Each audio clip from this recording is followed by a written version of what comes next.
সাকিব খানকে নিয়ে আপনি শুটিং করবেন, এই ব্যাপারটা হচ্ছে সব থেকে বড় চ্যালেঞ্জিং ব্যাপার। সাকিব ভাই আমাকে বলতেছিল এত নাইস নাইস লোকেশন। কত বড় চ্যালেঞ্জ নিয়ে শাকিব খানের রকস্টার সিনেমার শুটিং প্রায় শেষের দিকে। এমনটি বলছিল রকস্টার সিনেমার লোকেশন ডিরেক্টরের সহযোগী মালু ভাই। তিনি বলছিলেন মেগাস্টার শাকিব খান বারবার তার প্রশংসা করেছে এবং তিনি যে লোকেশনে কাজ করেছে শাকিব খানকে নিয়ে বাংলাদেশের যে কোনো লোকেশনে শুটিং করাটা খুবই ক্যাচালের একটা ব্যাপার। দর্শকদের এত এত ঝড়, দর্শকদের এত এত চাপ সহ্য করে শাকিব খানকে নিয়ে শুটিং করাটাই অনেক টাফ ব্যাপার। কিন্তু এর মধ্য দিয়ে রকস্টার টিম এমনভাবে রকস্টারের শুটিং শেষ করেছে যাতে কিনা কোনো জায়গাতে কোনো ক্যাচাল হয়নি।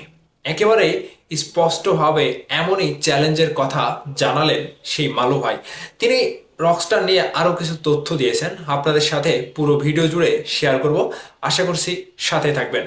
শাকিব খানকে নিয়ে বাংলাদেশের যে প্রান্তেই যান, আমাদের উত্তরবঙ্গে তাণ্ডব সিনেমার শুটিংয়ের সময় কি অবস্থাটা হয়েছিল আমরা দেখেছি নিজের চোখে, শুটিং স্পটে দাঁড়িয়ে থেকে।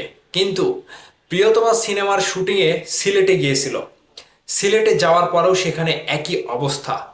দিনের বেলাতে শাকিব খানকে নিয়ে শুটিং করা যেরকম টাফ ব্যাপার, এমনকি বাংলাদেশ না, বাংলাদেশের বাইরে ইন্ডিয়ার মতো জায়গাতে গিয়েও শাকিব খানের প্রিন্স সিনেমার অনেক ফুটেজ লিকড হয় এবং অনেক ছবি লিকড হয়। কিন্তু বাংলাদেশে এই প্রথমবার রকস্টার টিম এমন কারিশমা দিয়ে এমন এমন লোকেশনে শুটিং করেছে যেখান থেকে কোনো শুটিং ফুটেজ লিকড হয়নি এবং মেগাস্টার শাকিব খান নিজেও তাদের প্রশংসা করেছে যে এত নাইস নাইস লোকেশনে তোমরা সিলেক্ট করে প্রিন্স সিনেমার শুটিং করলে দেশের ভিতরে, যেমনটা ঢাকা বিশ্ববিদ্যালয় বলেন কিংবা ঢাকা শহরের বিভিন্ন জায়গাতে বলেন, রকস্টার সিনেমার শুটিং এমনভাবে দিনের আলোতেই করেছে মানুষ কিন্তু বুঝতেই পারেনি যে সেখানে শাকিব খানের শুটিং চলছে।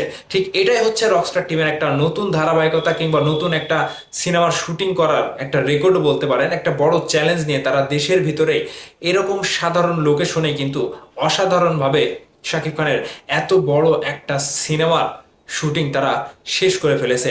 তিনি যে কথাটি বলছিল, রকস্টারের প্রায় 90% কাজ শেষ। আগামী 5 তারিখে রকস্টারের ক্যামেরা ক্লোজ হবে এবং পরের দিন থেকেই অর্থাৎ 8 তারিখে রকস্টারের ফুল টিজার আসবে।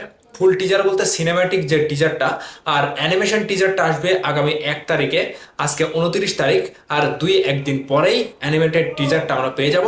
এবং রকস্টার টিমকে অনেক অনেক ধন্যবাদ জানাতে চাই যে সাকিবিয়ানদের জন্য, বাংলা দর্শকদের জন্য নতুন কোনো একটা গল্প যেখানে রকস্টার বলবে তার জীবনের কথা, তার বাস্তব জীবনের কথা রকস্টারে তুলে ধরা হয়েছে। এবং টিমকে আরও বিশেষ করে ধন্যবাদ জানাবো এত সুশৃঙ্খলভাবে, যেখানে কোনো দর্শকদের সমাগম হয়নি কিংবা সোশ্যাল মিডিয়াতে কোনো ফুটেজ লিকড হয়নি। ফুটেজ লিকড হয়েছে বাহিরের দেশে অর্থাৎ মালয়েশিয়া থেকে, যেখানে বাংলাদেশের শুটিং করাটা অনেক টাফ। ঠিক সেই জায়গাতেও আসল মানে সিনেমার কোনো একেবারে স্পর্শকাতর দৃশ্য লিকড হয়নি। 2-1টা ফুটেজ লিকড হয়েছিল মালয়েশিয়া থেকে। বাংলাদেশে দেখেন এর আগে যে কয়টি সিনেমার শুটিং করা হয়েছে সেই সকল সিনেমার ফুটেজ বাংলাদেশের মানে লোকেশন থেকে সোশ্যাল মিডিয়াতে একের পর এক ভাইরাল হয়, প্রতিনিয়ত ভাইরাল হয়, কিন্তু রকস্টারের ফুটেজ এরকমভাবে ভাইরাল হয়নি। তাহলে কত বড় চ্যালেঞ্জের সাথে শাকিব খানের রকস্টার সিনেমার শুটিং প্রায় শেষের দিকে তারা শেষ করেছে। তাহলে একটু ভাবেন, রকস্টার নিয়ে আপনার কাছে জানতে চাই যে আপনারা কতটুকু এক্সাইটেড রকস্টার সিনেমাটি দেখার জন্য, অবশ্যই কমেন্ট করে জানাবেন।